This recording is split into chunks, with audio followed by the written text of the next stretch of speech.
2 hours 8 minutes డ్యూరేషన్‌తో release అయిన 'Aaromaley' movie non spoiler of the review మీకోసం. బిఫోర్ థట్ స్టోరీ స్పాయిల్ చేయకుండా జెన్యూన్‌గా రివ్యూస్ తీసుకొస్తాం. సబ్స్క్రైబ్ చేసి లైక్ చేసేయండి. Now coming to the story. మూవీస్‌లో చూపించినట్టు లవ్ అంటే ఒక మ్యాజిక్. చాలా గ్రాండ్‌గా, ఈజీగా సెట్ అయిపోయేదని బ్లైండ్‌గా బిలీవ్ చేస్తాడు హీరో అజిత్. అందుకు రీజన్ తను 8థ్ క్లాస్‌లో ఉన్నప్పుడు థియేటర్‌లో చూసిన ఒక మూవీ.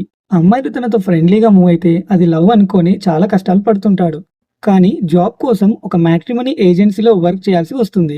అక్కడ లవ్ అంటే ఓన్లీ లాజిక్ అండ్ ఎఫర్ట్స్ మాత్రమే అని స్ట్రాంగ్‌గా నమ్మే అతని బాస్ అంజలి.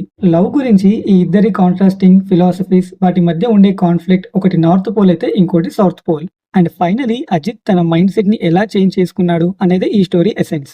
మూవీ చూసాక నా opinion decent comedy roller coaster movie అండి ఇది. లవ్ అంటే ఫ్యాంటసీ కాదు, రియాలిటీ. మూవీలో ఫ్రెష్ టేక్స్ ఉన్నాయి. లవ్ ని కేవలం డ్రీమీ ఫ్యాంటసీగా కాకుండా harsh reality and mature relationship గా చూపించడం చాలా రిఫ్రెషింగ్ గా అనిపిస్తుంది. ఈ విషయంలో డైరెక్టర్ గారు సక్సెస్ అయ్యారని చెప్పాలండి. హీరో ఫ్రెండ్ రోల్ లో యాక్ట్ చేసిన హర్షద్ కన్నా కామెడీ టైమింగ్ మూవీకి ఒక హగీ స్ట్రెంగ్త్. తన one liners and innocent dialogues తో ఫస్ట్ హాఫ్ చాలా లాఫ్ జనరేట్ చేశారు. వీటీవీ గణేష్ కామెడీ ట్రాక్ కూడా డీసెంట్ గా ఉంది. రొటీన్ రొమాంటిక్ కామెడీ మూవీస్ కి డిఫరెంట్ గా ప్రెజెంట్ రిలేషన్షిప్ డైనమిక్స్ ని చాలా హానెస్ట్లీ చూపించి ఒక అటెంప్ట్ చేశారు. Second half last portion, especially the climax segment కొంచెం స్లోగా డ్రాగ్ గా అనిపించింది. ప్రీ క్లైమాక్స్ వరకు ఉన్న గ్రిప్ ఎండింగ్ లో మెయింటైన్ చేయలేకపోయారు. But you felt it was considerable. మూవీలో సినిమాటోగ్రఫీ కూడా ఫీల్స్ గుడ్ అండి.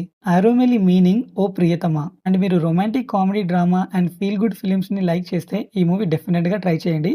మోస్ట్లీ 80-90% వరకు ఈ మూవీ లైక్ చేయొచ్చు. In case suspense, thriller, action drama movies ఇష్టపడే వాళ్ళకి 60-70% వరకు ఈ మూవీ లైక్ చేయొచ్చండి. అండ్ నేను ఈ మూవీకి ఇచ్చే rating 3.5 stars out of 5. So story spoil చేయకుండా జెన్యూన్‌గా రివ్యూస్ తీసుకొస్తాం. సబ్స్క్రైబ్ చేసి లైక్ చేసేయండి. And thank you for watching.